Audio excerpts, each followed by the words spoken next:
que es candidato o precandidato, para decirlo correctamente, a diputado nacional por la provincia de Buenos Aires, dentro de la línea del polo obrero en el Frente Izquierda de los Trabajadores. Y bueno, muy amablemente está acá para charlar con nosotros, conocer sus ideas, hablar un poco de la realidad, que es tan difícil que no tenemos que contártela, pero sí está bueno de alguna manera describirlo y bueno, escuchar las opiniones de los diferentes candidatos. Pablo, ¿cómo te va? Bienvenido a Radio Sónica. Muchas gracias por la invitación. Bueno, gracias a vos por venir y por acercarte. ¿Cómo estás viendo la calle? ¿Cómo estás viendo la realidad de lo que nos va sucediendo? Bueno, la situación es muy crítica. Es decir, hoy estamos en una situación muy crítica en materia económica, en materia social y en materia política. Uh-huh. Y indudablemente quienes están pagando los platos rotos de toda esta crisis son los trabajadores, los sectores populares. Uh-huh. Y esto es el resultado de un vaciamiento financiero del país, un vaciamiento sistemático, del cual han sido responsables todos los gobiernos. Y este gobierno que nos venía a sacar de lo que ellos mismos denominaban como la crisis, la catástrofe en la que nos dejó Macri, muy lejos de eso, ha recrudecido esta crisis. Si uno ve los índices sociales, todos se han disparado. Uh-huh. Creció la pobreza, creció la indigencia, se duplicó la inflación, se derrumbaron los salarios formales. Ya no solo son pobres los trabajadores, los desocupados o los trabajadores que trabajan en la informalidad. Y un dato alarmante, que también está cayendo la actividad. Y está cayendo la actividad, es el dato de los últimos 2 meses. Y si uno ve las medidas que se están tomando para tratar de contener esta disparada que tenemos ahora con... 10 pesos, hoy, ahora 10 pesos desde que abrió ahora, de Exacto. 4.62 que habíamos abierto a 4.72. Y entonces las medidas que toman son las medidas clásicas de aumento de la tasa de interés en pesos. Están poniendo un torniquete de las importaciones y todo eso redunda en un parate de la economía. Sí. Más temprano o más tarde vamos a tener el peor de los mundos. Si es que alguien me dice, bueno, pero podemos estar peor, sí. Con este gobierno, con estos gobiernos y con estos políticos capitalistas se puede estar peor. Lo peor no llegó, porque podemos tener ahora un cuadro de una inflación como la que ya tenemos, que está perfilando como una hiperinflación, con recesión, es decir, con parate de la actividad, y una tanda de despidos, ¿no? Y que ya en algunos sectores se empieza a ver. Entonces, esta es la situación.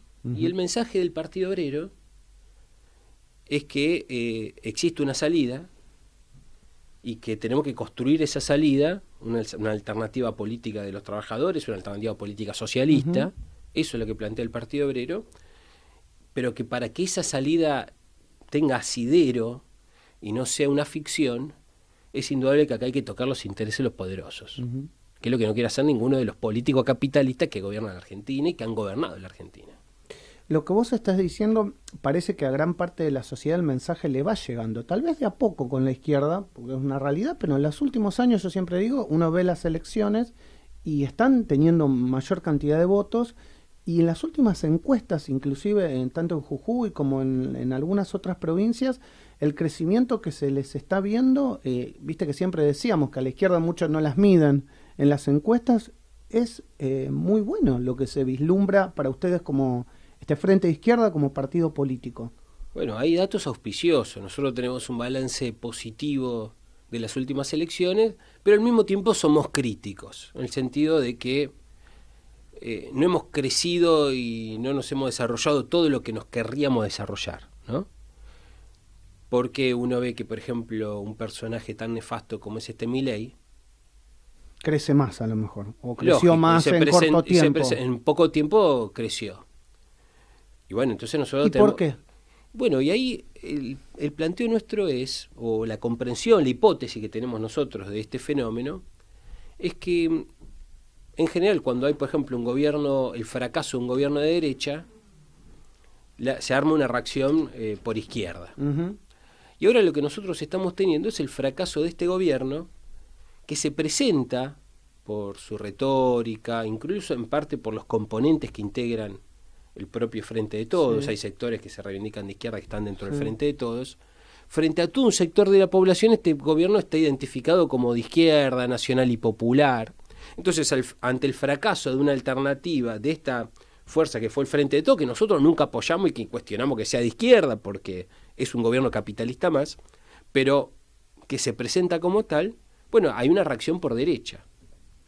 Una reacción por derecha como es esta de Milei, que hay que desenmascararla. Es muy importante desenmascarar todo su programa, que lejos de venir a dar una salida a la crisis social que tenemos, la va a recrudecer, la va a agudizar. ¿Y Julio? ¿Y por qué crees que tiene tanto eco la voz de Milei? Digo, confrontando con las ideas de ustedes. Sí, y en la juventud sobre todo, ¿no? Que siempre la juventud se mostró históricamente como revolucionaria, y esa revolución generalmente la capitalizaba siempre la izquierda, inclusive en las universidades. ¿Qué está pasando? Lógico. Bueno, en parte por esto que digo yo, hay una reacción por derecha ante el fracaso de un gobierno que se pretendió presentar como un gobierno nacional y popular que nos venía a sacar de la crisis en la que lo dejó un gobierno de derecha. Es decir, que este gobierno que se presentó como progresista, nacional y popular fracasa, la reacción es por derecha. Con un discurso confuso, porque se presenta como antisistema cuando es el mayor defensor del sistema, y viene a atacar, ¿no?, a la casta política, tiene un discurso combativo, aunque profundamente reaccionario. Ahora, nosotros tenemos que ir a una pelea para desenmascarar todo esto. Y creo que reivindico para el Partido Obrero en particular y para el Frente de Izquierda en general ser los que estamos al frente de la pelea por desenmascarar a Milei. Lo hicimos con Gabriel Solano, que hoy es nuestro precandidato a presidente por el Partido Obrero en el Frente de Izquierda, y que jugó un gran papel, creo yo, en la campaña electoral del 2021, desenmascarando a Milei. Fuimos los únicos que durante toda la campaña electoral dijimos: vote un Milei y te sale un Videla, porque tenía como segunda diputada Villarroel una defensora de los genocidas, y ahora lo lleva a Bussi en Tucumán, otro defensor de genocidas. Es decir, está armando, si uno ve el armado electoral de Milei a nivel nacional, está con la recontracasta, con Menem en La Rioja, la familia Menem en La Rioja. Es el tren fantasma el de Milei. Va juntando sectores despreciables de la política argentina en cada una de las provincias para ir armando un armado nacional, para ir construyendo un armado nacional con sectores que son nefastos. Y nosotros tenemos que desenmascararlo, venimos desenmascarando, y no solo en términos de su construcción política, sino en materia programática. Déjame, en esto que estás diciendo, y en tal vez el crecimiento de Milei, preguntarte si también no hay una responsabilidad por parte de la izquierda, dura en su conjunto, con sectores que se van desgranando o que van siendo cooptados, no hablo del Partido Obrero, sí, pero sí del sectores de izquierda que van siendo cooptados por otro lado, como por ejemplo el peronismo, los movimientos sociales que integraron este gobierno. No sé, se me viene a la cabeza, digamos, por ejemplo, el caso de Grabois, que uno cuando piensa, bueno, es de izquierda, pero bueno, ¿qué hace con el gobierno? ¿Qué autocrítica hay de eso para no poder, entre todos los sectores de izquierda, seguir aglutinando y mejorando este Frente de Izquierda, unidad? Bueno, sucede que hay toda una parte de la izquierda que abandonó la bandera de la izquierda hace mucho tiempo. El Frente de Izquierda se constituyó en 2011, y los partidos que constituimos el Frente de Izquierda nos mantenemos en el Frente de Izquierda, no nos fuimos para otro lado. Y de hecho, el Frente de Izquierda surge con la bandera de la independencia política de los trabajadores, contra una izquierda que se fue diluyendo, en algunos casos en lo que hoy ya es el macrismo, y una mayor parte de una izquierda que se diluyó detrás de lo que es el kirchnerismo, numerosos sectores, y que abandonaron la bandera de la izquierda. Entonces, es una crítica a esta izquierda, que abandonó las posiciones de la izquierda, que va detrás de un gobierno como es el gobierno del peronismo hoy, que es un gobierno del Fondo Monetario Internacional.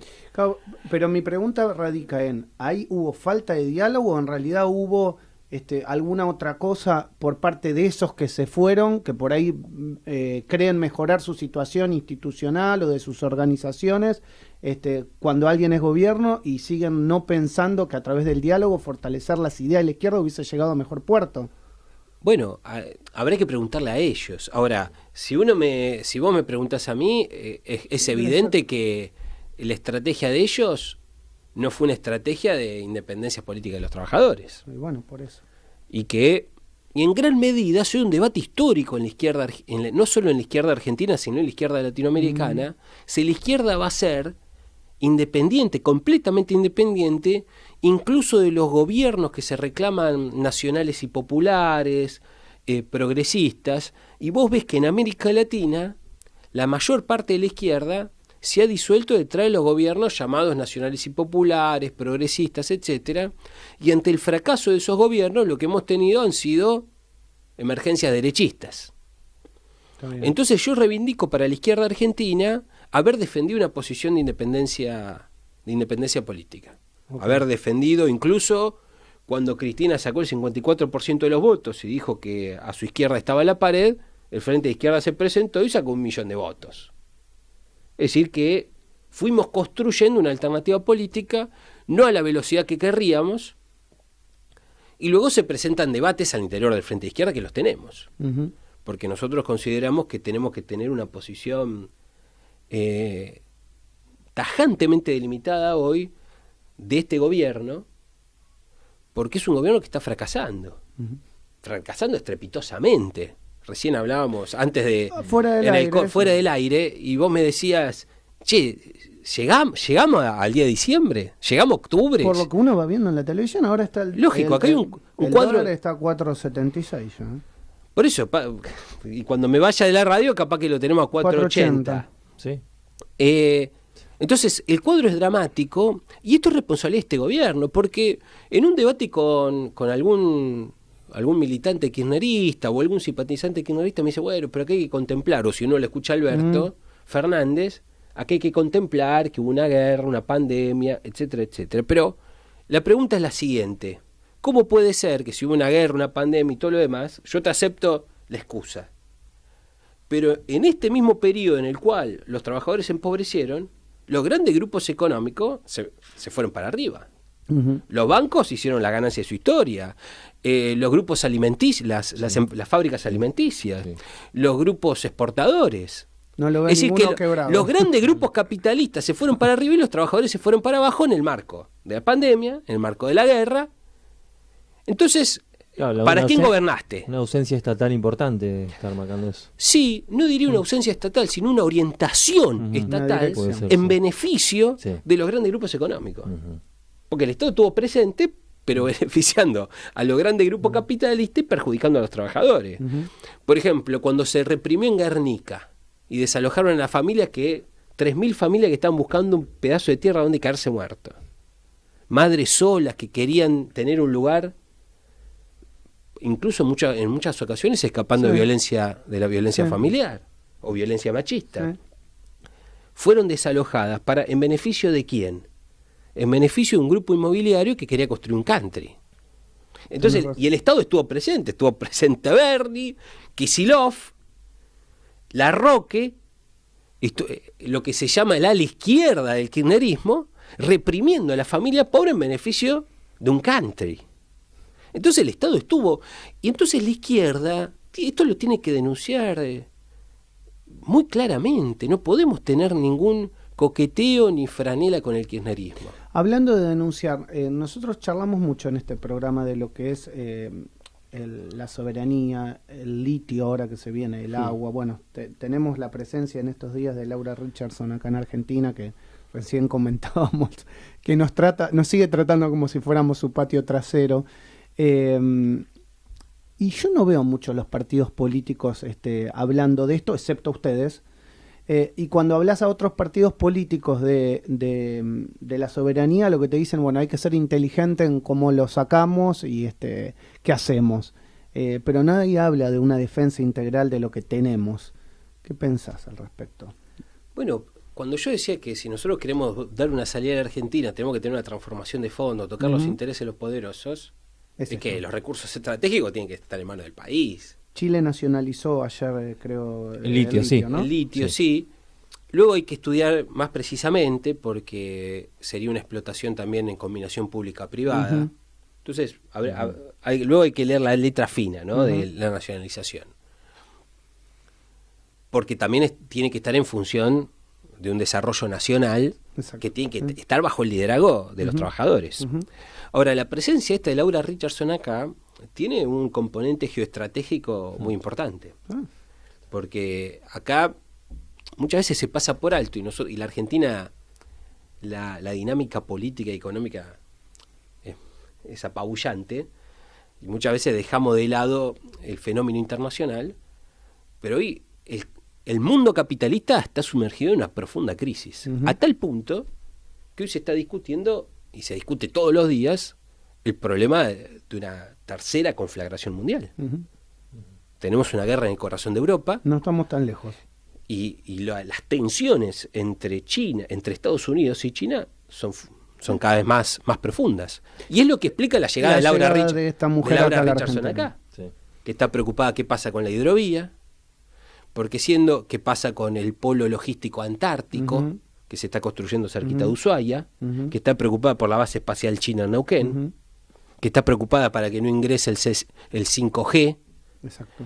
A la Argentina, que es una tecnología china. Los últimos dichos de Lula en Brasil, que teme que Brasil de alguna manera... Estamos en medio de una guerra geopolítica, está claro. Absolutamente, porque en un cuadro en el cual las tensiones entre Estados Unidos y China se recrudecen,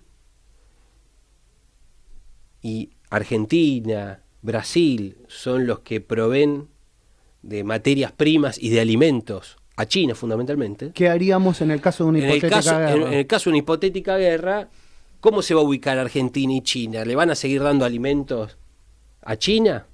Perdón, ¿cómo se va a ubicar Argentina y Brasil? ¿Le van a seguir dando alimentos a China? Exacto. Y el tema está muy candente porque la semana pasada tuvimos... nosotros arrodillados debiéndole la plata que le debemos. Lógico. Entonces no podemos poner en la mesa ninguna carta de negociación. Y es lo que explica también el papel del Fondo Monetario Internacional. Claro. Porque si vos sos un peón, si el FMI es el brazo económico del imperialismo norteamericano, ahora entendés y la OTAN es su brazo militar, ¿por qué prestaron la plata que prestaron? Porque prestan la plata, lógico. Sabiendo que a lo mejor que no le íbamos a poder pagar. Por supuesto. Seguro. Está el trasfondo de todo este sometimiento económico de la Argentina es ese. Entonces, nosotros tenemos que ser el pueblo argentino tiene que ser completamente consciente. Nosotros tenemos que ir una transformación de fondo para dar una respuesta, por ejemplo, a la crisis económica que tenemos ahora, y para un relanzamiento de la Argentina en función de los intereses de las mayorías.